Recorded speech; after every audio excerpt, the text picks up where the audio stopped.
My wife, she tells me I'm a mama's boy. At least that's one of the names she uses. The other ones, they can be a bit private, but mama's boy, she just might have right.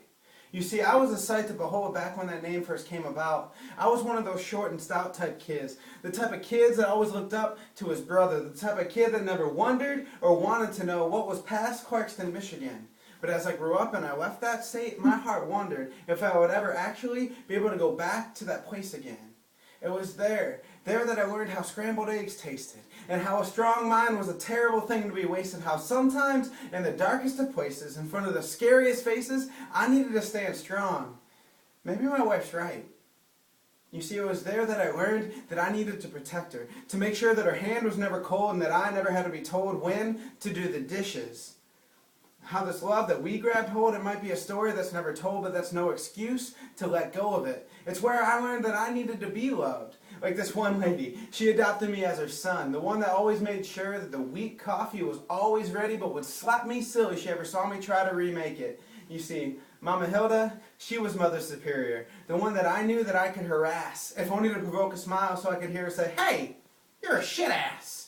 Her wrath, though, it was never too harsh. Even this one time, she said, "Now don't run off." And with giggling in her eyes, holding her kitchen knife high, she said, "Watch out, I'll cut your wonker off." But all that, it was forgotten with just one hug and a smile.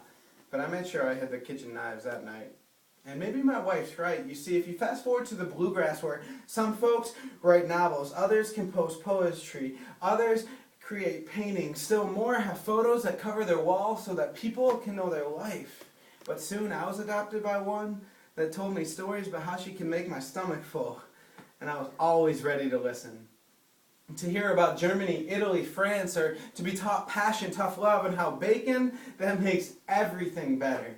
Not by the sound of languages, or the sight of photos, or smelling trees, or even feeling their streets. No, I heard stories by digging in a fork to taste and see where my mama Jan had been. Maybe my wife's right, because I still go back to being that boy, baking cookies and candies, constantly looking over my shoulder for the nod from my mother saying, "Yes, son, 2 scoops this, 1 scoop that." You know, you won't always bake for me. Soon, the sweet dough that rises in the oven will be taken out by other hands. And I said, "Yeah, Mom, then you won't call me a boy anymore. Then I'll be a man."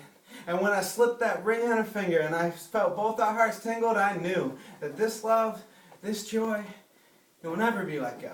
And my wife, she tells me if we should have a son, she wants a mama's boy too.